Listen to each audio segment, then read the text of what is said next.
I'm curious,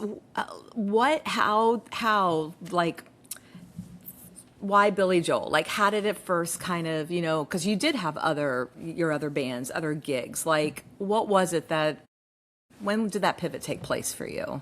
Well, let me put it this way. I had my original band Thrills, and I was in my 20s, my early 20s. And at that time, I was practicing piano like 8 hours a day, like all these exercises and stuff. And I was into like Emerson, Lake and Palmer, Ooh, Chick Corea, nice. Return to Forever. I mean, all this fusion jazz stuff. That's what I wanted to listen to because of the musicianship.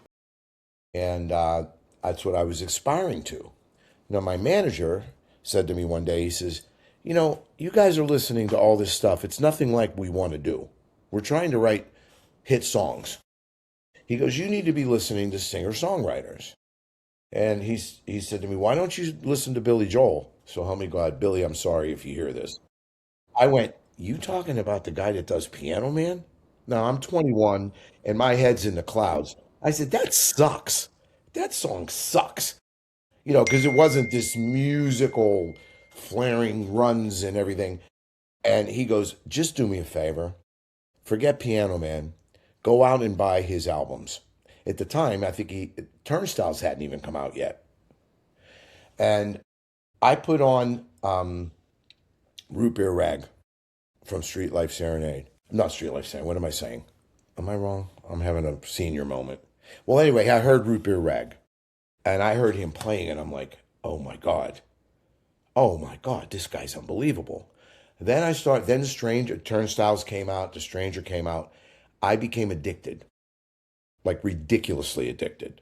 I wanted to know every song. I wanted to know every word because I know other people that feel this way. Billy's songs, maybe not every one of them, but they talk to me. I get it. I relate instantly.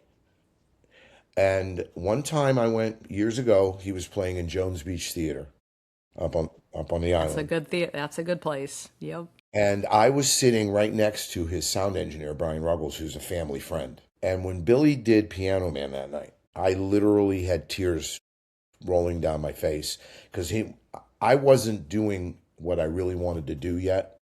And when I heard, if I could only get out of this place, I know I could be a movie star if I could only get out of this place. Those That line lyrics. punched me right in the gut.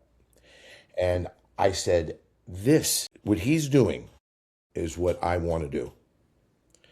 And even with Thrills, I kind of dressed like Billy with the tie and, the jacket. I was kind of copying a little bit, making it my own, but I was thinking Billy Joel. And there even is a couple songs on our album, one of our albums that it's pretty Billy Joelish. And after that when we lost our record deal, we were with a subsidiary of London Records. They went out of business. And we didn't know how to continue. And unfortunately, it was the demise of the band. And I started doing other things, and ended up moving down here. I did do a Billy Joel tribute on Long Island, but I had stopped doing it because I got transferred from Long Island to Florida. Well, when I got down here, I thought, I'm just going to write. I'm not going to be in a band. 6 months later, I was in a band. And I was in that band for 16 years. And we made a lot of money. We were a corporate. Once we progressed, we were like a well-known corporate wedding band. The band was called Shakedown and did really, really well. And I loved playing with everybody. But as we got older, I started looking at some of the songs we needed to play. And I'm not going to mention them, but just so they weren't it's not me. And I was probably in my 50s then. And I said, I can't do this anymore. It's way too much work. I don't like the music. I just got burned out. And this friend of mine, Phil Antonucci, who was like a brother to me, he was doing a Chicago tribute at the time. And he said to me, he had a specific way of talking, and I'm not good at impressions, but he was like one of these guys. He goes, why did you just do the Joel thing, man? He goes, you did it up here.